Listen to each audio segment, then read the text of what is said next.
To introduce Leslie from the United States, who takes LDN for multiple sclerosis. Thank you for joining me, Leslie. So you're quite welcome. Could you tell us when you first experienced MS symptoms?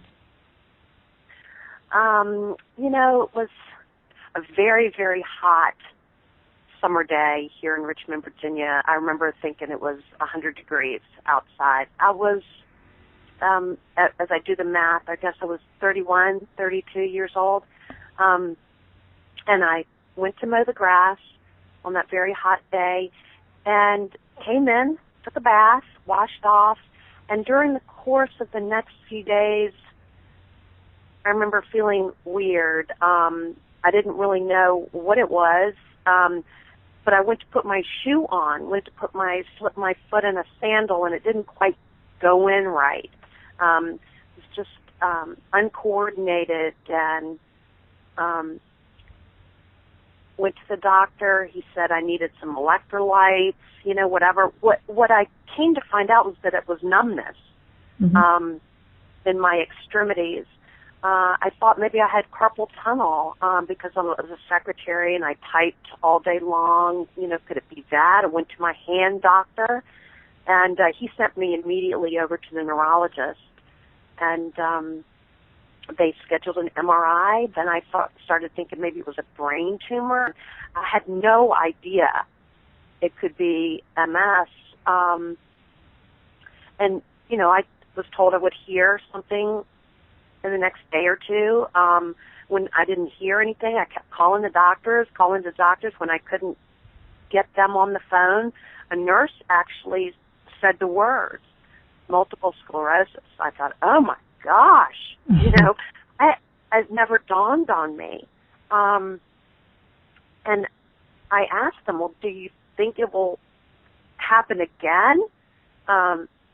What can I expect? This was before the days of internet where all the information was right at your fingertips.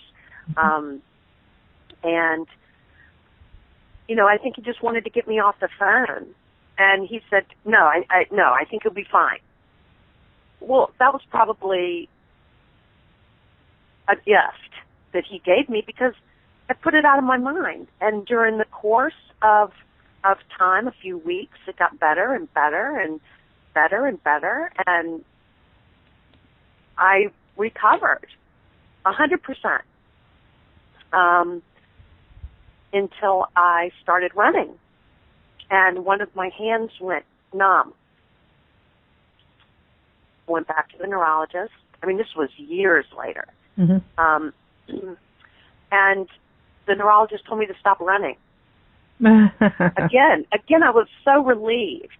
Okay, well, I dodged another bullet and, just continued with my life. And then my daughter was getting ready to graduate from high school. Okay, now mind you, when I had this first episode cutting the grass, she was 5. Now she's getting ready to graduate from high school. She's 18 years old. And I noticed that my walking is getting harder and harder. Like my legs don't lift up the way they're supposed to. I'm like dragging my feet. And I know what it is. And I've been waiting for it. All these years.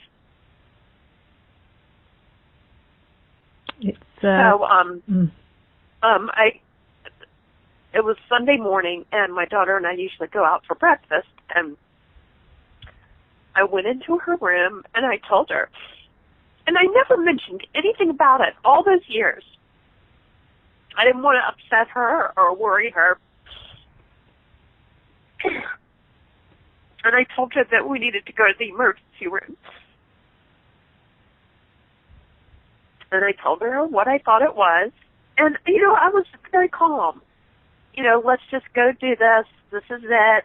I've hit the wall. It's finally caught up with me, all of that. And we actually went to breakfast first and then went to the emergency room. And they started the drill. They started the, okay, took all my vitals. The drill. It's with the chest x-ray, lots of blood work. and I knew what it was. You know, I was just waiting for the final word. And I was in the hospital. They did the Solumedrol, IV steroid drip. 3 days, I think I had that. And excuse me. And then I guess the second day, the doctor came in and gave me the diagnosis. And I was so excited that it wasn't something worse. And that was it. That was where it started. And, you know, they wanted to make an appointment when I was released from the hospital and to discuss medicines, DMDs, to get on disease-modifying drugs. And I didn't want it. I didn't want to be bothered. I didn't want to disrupt my normal life that I've had. I thought, well, I've been good this long. Maybe I'll continue to be good, and this will just be, you know, a blip. This will just be an episode. And I don't think I was on anything the first year. And then my foot started dragging again. And I thought, okay, I'm going to have to get on something, I suppose. And I was on Copaxone for about a year. You know how that goes, usual things, site reactions. That's about it. It was just an inconvenience to have to keep it refrigerated and all that, and it was very expensive. And I was just tired of it, so I broached the subject with the doctor. You know, what about Tisabri? How does that work? You know, how much is it going to cost? And actually, it was very reasonable. It was the cost of an office visit, because I went in once a month, and it was an office visit charge, which was quite more reasonable than Copaxone was. I was on Tisabri for 3 years. Gosh, where does the time go? And they talked more and more about PML. I was tested for the JC virus. I was positive, and I was on it for that danger zone, for that 3-year danger zone. I just didn't feel comfortable taking it anymore. I was worried. Every little thing that cropped up, I was concerned. Oh, is this a symptom of PML? And people were dying. And I had done some research on LDN. It seemed like a viable option. So I broached it with my doctor. And I said I wanted to try it. He had no idea how to dose it. He said, let him do some research and take some time to figure out how to do that. I told him I wanted to start at 3 milligrams. After a couple bumbles at the pharmacy, you know, they mixed it up liquid form. I took it liquid form, I think, for a month or so before we got that straight. Finally, I found a compounding pharmacy that could do it in pill form, capsule form. And I've been on that ever since. Then I went to 3.5 and for years. And now I'm on 4. And I have not had a relapse since, gosh. Well, I haven't had a relapse since I was diagnosed, actually. My disease has progressed. I now use a cane and a rolly walker. I just got the rolly walker after a couple falls. I had, which I think is pretty typical, you know, you have a couple bad falls and you get a walker. And I no longer work.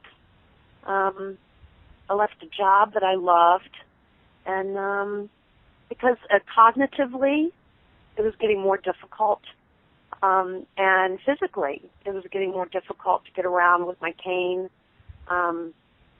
As legal secretary, you had to be fast, quick, accurate, and I was seeing that I was not what I used to be.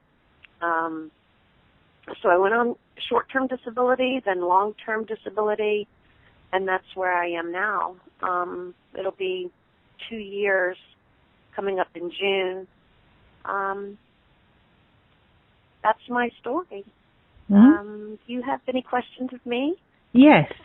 Before you started LDN, what would you have said your quality of life was on a scale of 1 to 10, 10 being the best? Before I started LDN, let's say, but after I was diagnosed, right? I mean, my quality of life was good. My quality of life was good.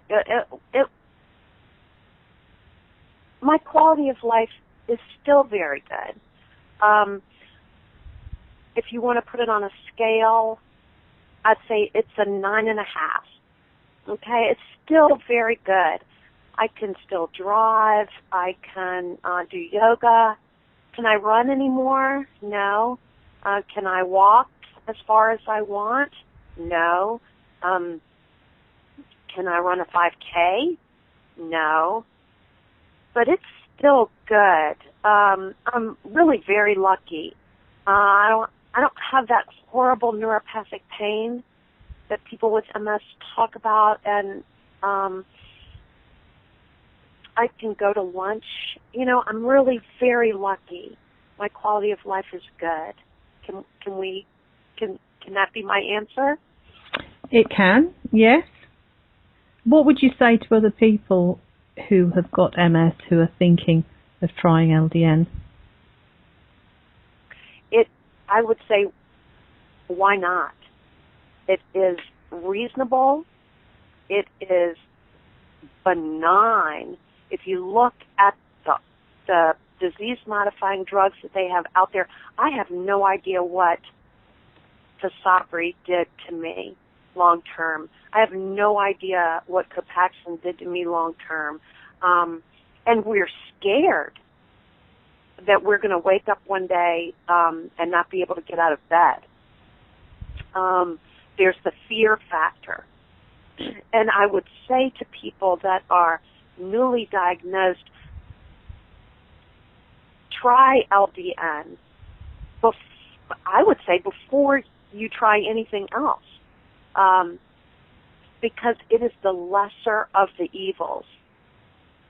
And until we have something that's better, I mean, we can get on the whole big pharma doctor conflict of interest bandwagon, and it is scary. You have to do your own research, and you have to do what is best for you. I mean, there's so much hate out there when it comes to all of this. You know, you should do this, and you should do that, and this worked for me, and this didn't work for me. Everybody's different with MS. And there are fear mongers out there that prey on you. And I have fallen for that. I've bought books. This woman cured herself, and the book is $25, and it's nothing. It's a few pieces of paper that tell you everything you already knew. This supplement will, take away your fatigue. It's only $60 for 3 months. I have tried it all. I have fallen for all of it, and I'm a skeptic now. Do your research. Try the lesser of the evils first. You don't need to spend a fortune because it may not work, and chances are it won't. And LDN is a reasonable option that nobody says it's going to alter our DNA or give us lymphoma or some of the horrible things that disease-modifying drugs have been known to do. That's it. Mm-hmm. Wonderful. Thank you very much for sharing your experience with us. Well, you're welcome. Thank you for letting me share it. It's been cathartic. I appreciate it. Thank you so much.